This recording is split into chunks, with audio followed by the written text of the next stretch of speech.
Once upon a time, there was an elf. Her name was Verava. Brownish hair, brownish skirt, brownish shirt. She wasn't a fighter. She wasn't a human. She wasn't a mage. She tried fishing, didn't like it. She tried mining, too much competition. She tried cutting wood.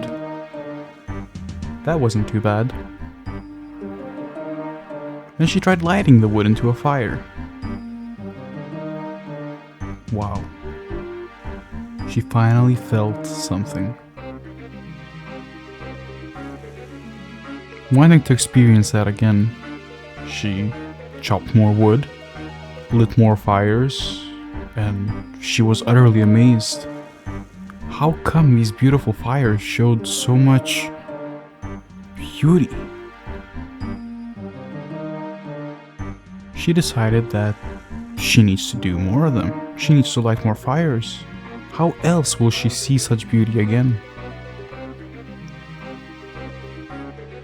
Unfortunately, her hatchet was a bronze one. Good for a few early trees, but if she wanted to actually chop wood, she would need a better axe. So she went around, chopped some trees, sold the logs, bought a better axe. She found a forester. She asked him where she could find better trees to cut specifically to make better fires. The woodsman told her, go near water to find willows, near normal trees to find oaks, and you shall see. And so she did. She tried normal trees, but those just didn't give enough wood. She tried oak ones, and those did give enough wood, but when she tried lighting them, there was a small issue. The fire didn't hold on long enough. She tried cutting willows as well. And willows, whoa, willows were the magic one. They were always located near water, and as an elf, Verava actually loved water. So she decided to cut more willows. Cutting them was magical, but once she lit a fire with willow logs, that's when she realized this is real magic. She then spent way too much time cutting willows in order to gather as many logs. She threw the logs in a pile and decided that she's gonna make the biggest fire of willow logs ever. And so she did. Unfortunately, she was close to a town, Lumbridge. That's where she bought her axe, a steel one. That's where she found the woodsman who taught her where to cut the trees. And the town wasn't too popular, but it did have a lot of people in it. And the place where she cut the willows was no exception. She couldn't light her big fire because people kept stealing her logs. She went to a different place near a bar, but it was so crowded and so little space for her to enjoy cutting the willows, let alone light them. So she needed to find a better spot to cut the willows better. She went and looked, walked through an entire forest path to find Draenor. A smaller village in Lumbridge, sure, but it sufficed. And, more importantly, it had willows. She decided to go and try and cut them. However, evil dark wizards started attacking her. Weird magic. The magic was water-based, which hurt even more since, as an elf, Verava loved water. She had no choice but to run away from the evil wizards, leaving the willows alone. She walked to the next town over, which was fairly close by, Port Sarim. And as a port, it was clearly near water, and as such, it did have 4 willows very neatly placed together. However, again, the same problem as Lumbridge. So many people that you couldn't cut them even if you wanted to. She needed space. She needed to be alone with the fire. She went and looked for more willows, walked even further west until she found Remington. There were no willows in Remington, so she kept walking west, but found herself at a dock that didn't even let her on the boat because she didn't have any money. So she went south, along the coastline, and she found quite a few willows. At first, she found 3 willows and one a bit further away, and she decided, this will work. So she decided to cut them. She managed to stockpile 28 batches of logs, and she couldn't wait any further. She had to light them, and so she did. She lit one fire based on 3 logs, and then whenever the fire seemed to be going out, she would place another log in. She stared at the fire, looked at it with all of her heart. Beautiful. Beautiful, beautiful, beautiful. Those are the only thoughts she could muster. The fires, they spoke to her. She couldn't explain it, but she didn't need to. She was there looking at them, and she was happy. Obviously, once you find something fun to do, you're gonna keep doing it. And so she did. She would chop an insane amount of logs, light one fire, and just keep placing more logs in whenever it seemed to be going out. Over and over, months passed, and she didn't stop, because she didn't need to. The fires were beautiful. The fires were pretty. The fires were exciting. The fires told a story that no human or elf ever could. And she kept watching.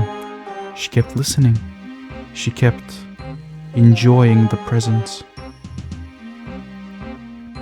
The fire spoke volumes. And unfortunately, to hear those volumes, she needed to be able to live. Thankfully for her, a dwarf and a sandwich lady came to her often enough to offer food, which she gladly took and ate. And as she enjoyed her fires more and more, she was so good at lighting them. They rarely went out anymore. They lasted a super long time, which was great for her, but they also seemed to be more similar? Verava didn't care. The fires were pretty, they were exciting, they were her favorite pastime. In fact, her only pastime. And that's all she needed. So, she kept chopping wood, she kept lighting the fires, she kept staring at the fires and enjoying their presence, their warmth, their beauty. Just the fires themselves, I suppose. As she was getting these random visitors, first the dwarf, then the sandwich lady who kept appearing again and again, one day, a man called Rick appeared, offering her gems in exchange for whatever he wanted, but Verava just declined. Why would she need gems? Why would she need money? She has fires. She has an axe to chop the logs. She has a tinderbox to light them. There is nothing else she needed. And so she kept lighting the fires. Lots of visitors came, but only the dwarf and the sandwich lady were welcome. Until a genie showed up. Verava didn't know any genies, but she heard stories about them as a child. The genie came to her and said, "I can give you a lamp that will teach you anything you want." Verava was obviously enthralled by this offer. She took the lamp and she immediately wished to be better at lighting fires. After that moment, her fires were immense. They lasted one log 20 minutes, which was higher than previously. She could light them way faster now. She was a pro at lighting these fires. And really, no one could stop her. Why would they? She was in the middle of nowhere doing this. Lighting fires over and over again to look at them, to feel them, to live with them.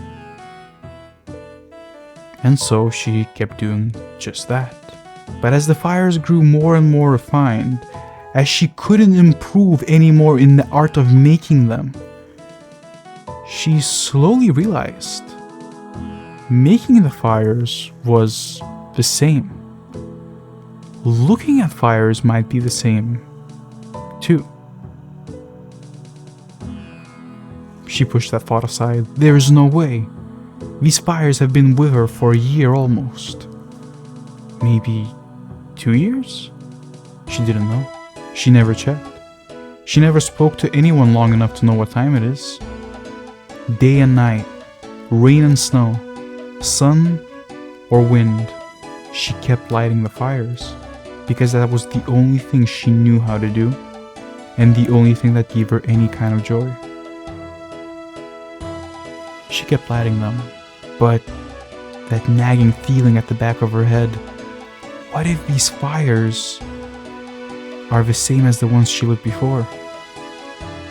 The person lighting them was the same. The skills that were used to light them were the same. If nothing changes, then do the fires look the same too? She started keeping track. She decided she'll make 100 short fires and see how many were the same, how many were different, how many were beautiful, and how many were ugly. Ugly? She would never have used that word to describe fires before. Something definitely changed. And so she began her quest of lighting 100 fires. She chopped some logs, she lit them, she stared at them, really looked at them with her soul. And she wrote it down.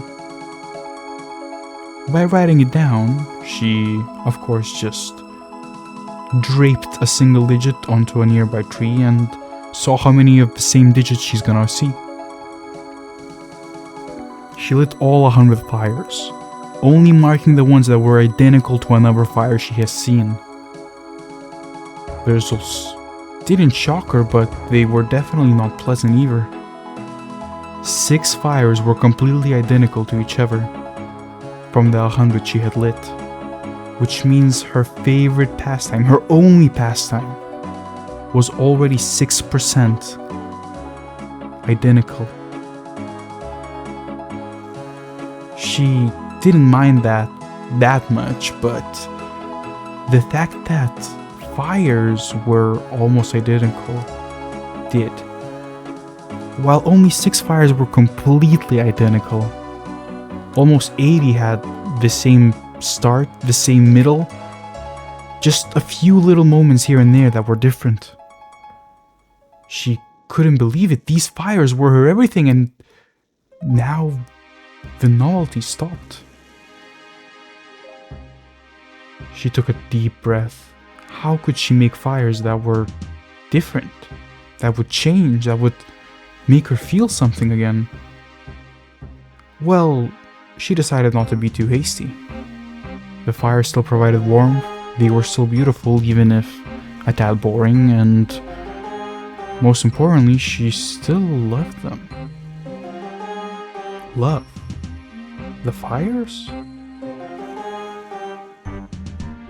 Well, she decided to switch things up, so to speak. She tried lighting more fast fires to see how those would mesh up against the long ones. She enjoyed it, but since the fires were so short, she couldn't stare at them long enough to actually properly enjoy them.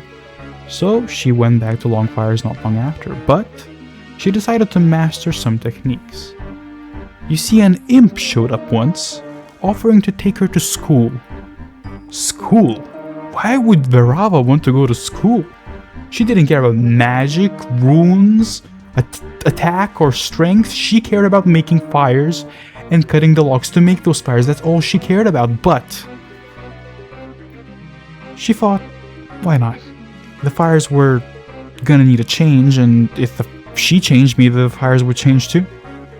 So she followed them to a magic school where a random dragon started questioning her about making fires, showing her a bunch of objects and telling her to pick 4 that picked the same theme.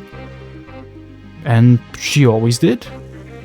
A candle, a tinderbox, a log, a lantern. Those seemed to be fire related. And the dragon gave her a book as a reward for passing his test. Without much knowledge on what the book even is, she read it. And it was weird, to say the least. The book openly asked her, "What do you want to learn? What do you want knowledge of?" Without a doubt, without a question, Verava straight up answered, "I want to learn about fires." And she got her wish. She magically, from the book, somehow realized that there are different ways of lighting fires. She started practicing lighting fires with her feet, of all things. And surprisingly, she was actually decent at it. She started lighting fires while chopping wood in a weird dance around a tree. And it worked, but it was very tiring, so she had to stop that too.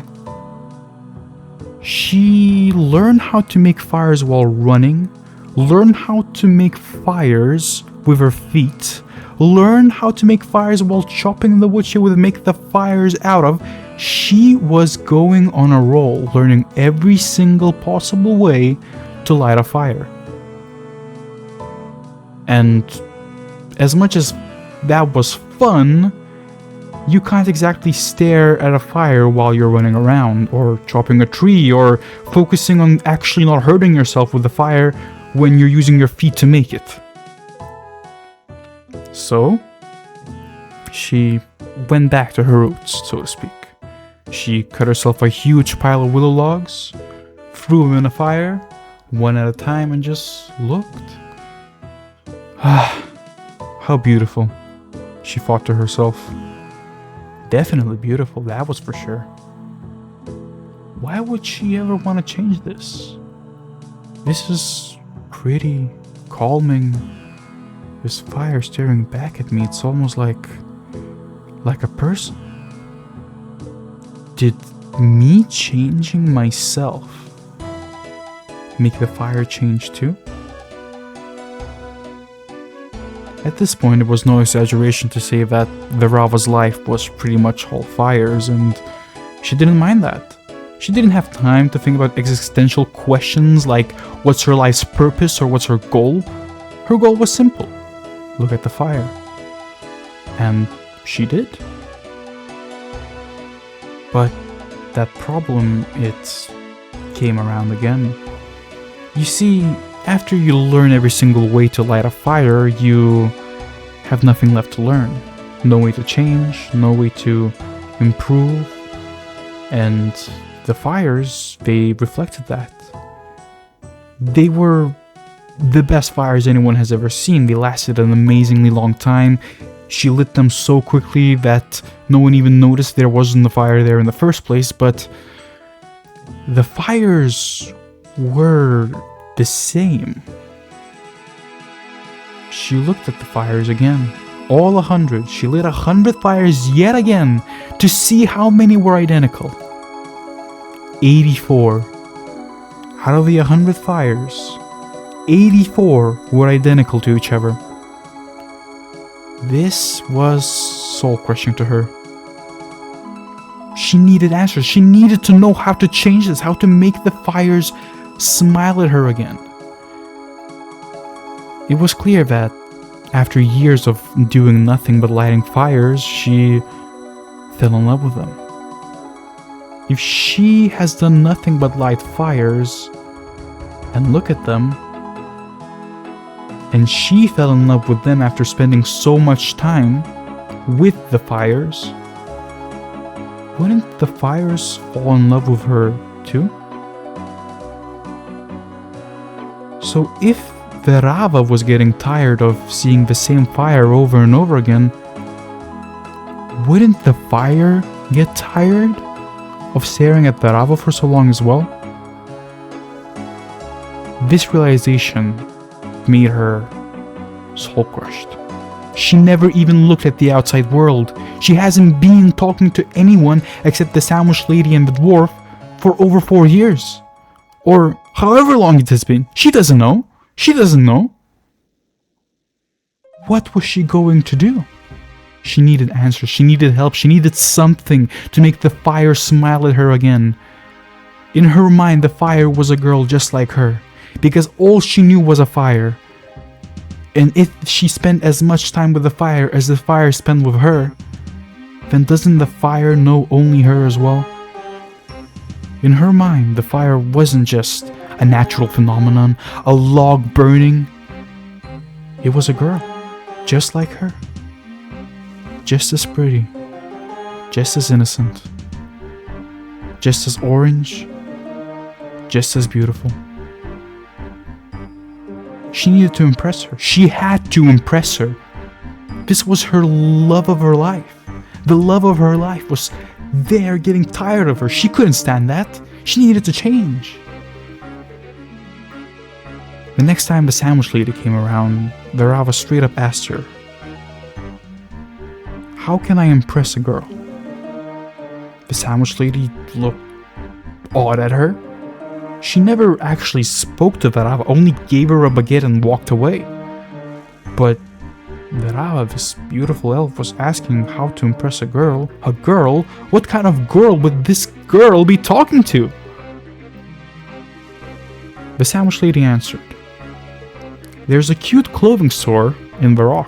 It's quite a bit far away, but I'm sure you could handle it. And if you want to impress a girl, maybe some new clothes could be the answer." Verava thanked her and decided to ask Remington folk where Varrock was. They didn't give too clear answers, but the message was kind of clear. Head to Falador, which is just north, and then head east to Varrock. And so she did. She walked to Falador, saw some guards, saw some imps, saw some white knights, but ignored everything. Those didn't matter. What mattered was getting new clothes to impress the fire that she will light. And she kept walking. After reaching Falador, she went east, around a random forest with plenty of trees, but none of them were willows, a few were oaks, and so she didn't care. She kept walking east, and she found a flower field? A flower field with a tiny gnome in it.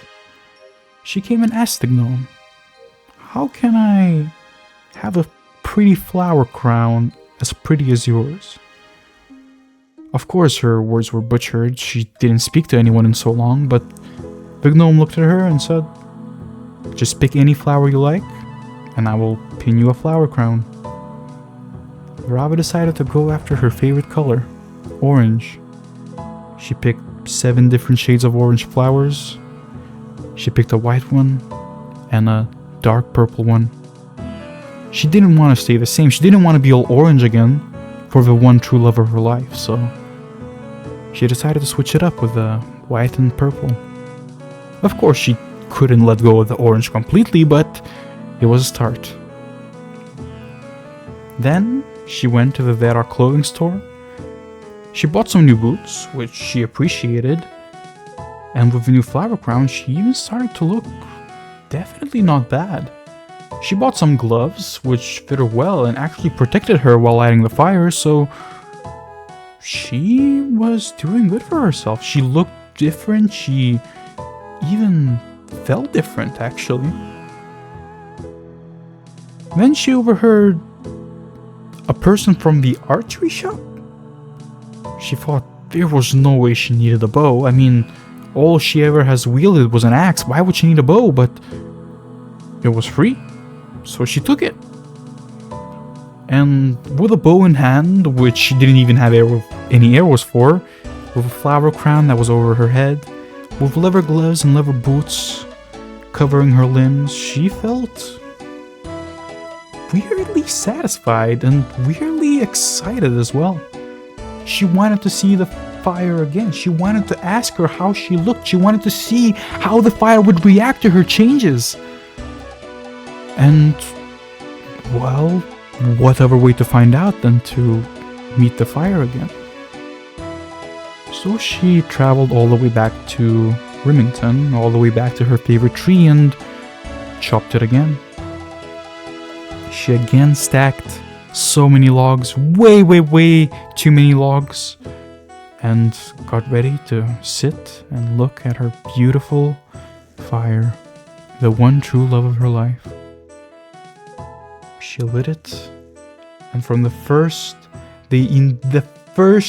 little flame that danced, she saw the fire was smiling.